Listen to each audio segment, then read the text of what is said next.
कोई बात नहीं, आपका कोई प्रश्न है तो पूछिए। मुझे अभी जो चर्चा हुई उसी पे थोड़ा बात करना है प्रभु जी। हाँ कि जी, बोलिए। अभी जो समाज में मतलब जैसे पाखंडी गुरु या जो भी गुरु है अभी है, और अगर हमारे रिलेटिव ऐसे गुरु में फंस गए हैं, वो हाँ, कुछ पूजा करना करने के लिए बोल रहे हैं कि तुम्हारा अच्छा होगा ऐसा होगा, और हमें समझ में आ रहा है कि वो वहां फंसे हैं। तो उनको समझाने के लिए हम क्या बोले, क्योंकि वो हमारी बात मतलब समझते नहीं हैं, हम छोटे हैं। तो ऐसे लोगों के लिए आप क्या बोलेंगे कि क्या कैसे समझाए उनको? देखो, अभी उनका समय आया नहीं है। अभी उनको धक्का खाना है। अभी उनको चोट पड़ना बाकी है। अभी वो उनकी जो सेंसिस है ना, वो विकसित नहीं हुई है। इसीलिए उनकी फिक्स मान्यताएं है ना, उसमें वो करते रहेंगे इस प्रकार से। हमारे पास भी लोग आते हैं ना, कहीं तांत्रिक में फंसे हैं, कहीं ज्योतिष में फंसे हैं, है ना। ये सारा फंसना क्यों होता है पता है? क्योंकि हमारे भीतर कुछ लालच है कि हमारा ये ठीक हो जाए, हमारा वो ठीक हो जाए। और सारी जिंदगी कभी किसी का कुछ ठीक हुआ ही नहीं है अभी तक। हम बताते हैं कि हमारे पास जो है, हम तो 27-28 साल से प्रैक्टिस में है। और हमारे सामने छोटे हैं, उससे बड़े हुए, शादी हुई, उससे बच्चे हुए। मतलब कि हमारे सामने एक पीढ़ी गुजर चुकी है। जिसका हम बचपन से दवा कर रहे हैं, वो उसके भी बच्चे हो गए हैं। हमारे सामने ही है सब कुछ। यानी इतने सालों का अगर तजुर्बा हम कह ले, तो वो बच्चा बीमार रहता है। उसकी मम्मी को, पेरेंट्स को उसका पढ़ाई का फिक्र रहता है। मेमोरी थोड़ा कम रहता है। उसके लिए वो लोग ये सारे उपाय करते हैं। फिर वो बड़ा होता है।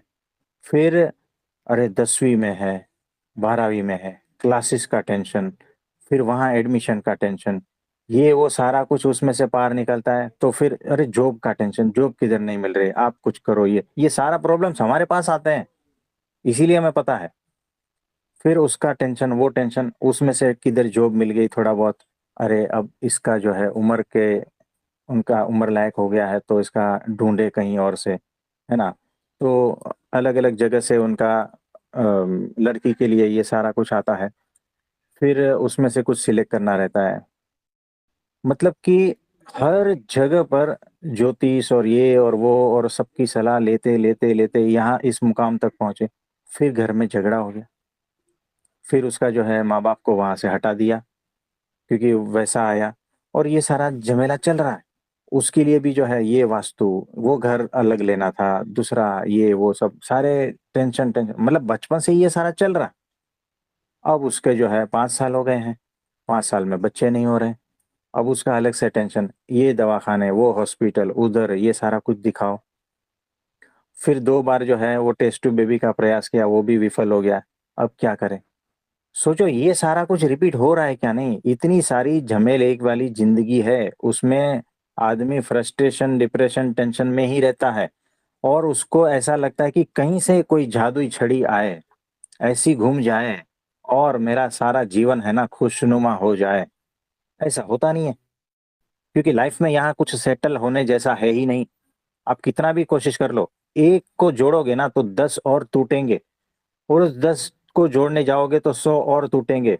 ये इसी तरह से लाइफ चलती है। यहाँ कहीं कुछ भी स्थायी है नहीं। खुशी भी स्थायी नहीं है, दुख भी स्थायी नहीं है, ये सारा कुछ बदलता रहता है। लेकिन जो लोग इसमें उलझे हैं ना, कि इसको ठीक कर ले, तो उस गुरु के पास चले जाएं।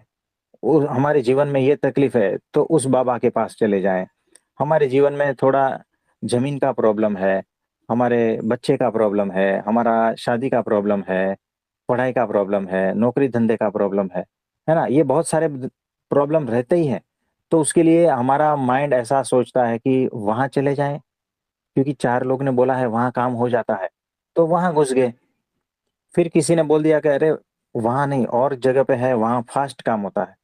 तो फास्ट का तो जमाना है, सीधा 10 मिनट में फ्री होम डिलीवरी, ऐसा ऐसे बाबा को ढूंढते हैं। अरे ये तुम्हारा ये काम हो जाएगा। ये सारे पैसे के चक्कर में ही पैसे को गंवा रहे हैं। सुख शांति के चक्कर में ही जो है ना, और परेशान होते रहते हैं। हमारे पास आया था एक भाई जो है 18 साल से भाड़े के मकान में रह रहा है, कहीं कुछ ठिकाना नहीं लग रहा है। 72 साल 70 साल जिंदगी को हो चुका है। उसका लड़का हो गया है अब 35 साल का। 35 साल का लड़का है, अब शादी नहीं हो रही है, घर नहीं है, भाड़े पे रह रहा है। और अ, उसका पत्नी जो है उसका तो ट्रीटमेंट वगैरह चालू रहता है। तो ये अब उनको ऐसा लग रहा है कि अब जिंदगी थोड़ी बची है और यही सारे झमेले में चली जाएगी, अब क्या करे। रो रहा है, 70 साल का आदमी हमारे सामने रो रहा है। तो ये सारी चीजें हैं। अब वो भी जो है तांत्रिक और ज्योतिष में फंसा है। हमने कहा ये सारा चक्कर छोड़ो, तो थोड़ा सोच पाओगे कुछ ढंग से। नहीं तो यही सारे चक्कर में उन्होंने आज तक जो है ना, जितना भी उसका कमाई होता था ना, सारा का सारा, कभी कोई 5,000 की फी लेता है, कभी 10,000 की फी लेता है, कभी ये विधि कराता है, कभी वो विधि कराता है। तो ये सारी झंझटबाजी में उसने वो घर ही नहीं ले पाया। घर के जितना पैसा तो उसने ये चक्करों में उड़ा दिया, बाबाओं के चक्कर में। सोचो, यानी अब इसको किस तरह से समझाए। हम उसको 3 घंटा समझाते रहे, सोचो, 3 घंटा फिर भी समझ नहीं रहे।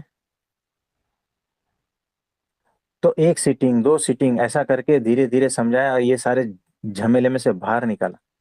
तो ये होता है क्योंकि उसको ऐसा लगता है कि अगर वैसा विधि करेंगे ना, यानी काल सर्प दोष, ये दोष, ये वहां जाएंगे ना तो यही सारे दोष दिखाएंगे आपको।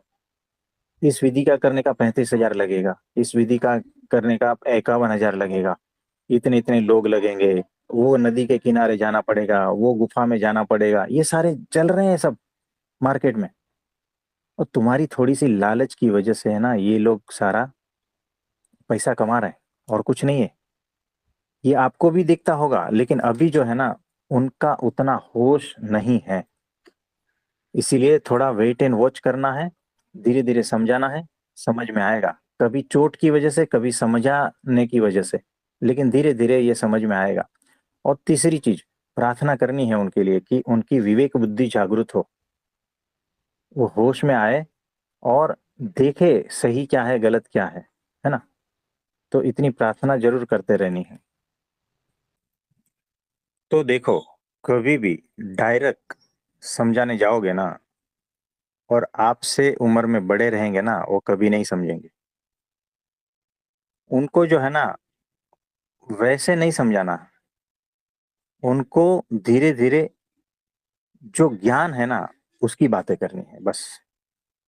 जो उनके इंटरेस्ट में है ना, उसकी बातें करनी है। अगर धीरे धीरे आपके ज्ञान में वो आ जाते हैं ना, तो उनको पता चलेगा कि ये जो सारा कुछ हम कर रहे हैं ना, वो बेकार की चीज है। तो उनको सांख्य योग की बातें करनी है, उनको समाज का दर्शन करवा देना है, उनको संबंध कैसे हैं, व्यवहार कैसा है, ये संसार कैसा है, उसके बारे में नॉलेज देते रहना है ना। वो डायरेक्ट ऐसे नहीं समझेंगे। तो उनकी कुछ मान्यता है, कुछ उम्र के बाद में आप मान्यता तोड़ भी नहीं सकते, ये होता है ऐसा। तो कुछ फिक्स आइडियाज रहते हैं। भगवान के बारे में तो और जबरदस्त सारी मान्यताएं रहती है। तो डायरेक्टली उनका ये करने जाओगे तो नहीं समझेंगे, है ना। तो प्रेम पूर्वक अपना जो ज्ञान है ना, धीरे धीरे बताते रहना बस। अगर समझ में आ गया तो ठीक है, और प्रार्थना करते रहना। हो सकता है इस जन्म में ना हो, अगले जन्म में हो जाए, है ना। तो कोई बात नहीं, सबका अपना अपना प्रारब्ध रहता है, सबका अपना अपना जितना दुख लिखा है, जितना भुगतना है, वो सारा भुगत के ही जाएंगे। हमारा काम है समझाना और प्रार्थना करना। ठीक है। धन्यवाद प्रभु जी। हाँ जी, हाँ जी। और प्रणाम कुछ? प्रभु जी। हाँ जी, नहीं प्रणाम। प्रभु जी। तो आज के लिए इतना ठीक है। हाँ जी, सभी को मेरा नमस्ते, प्रणाम।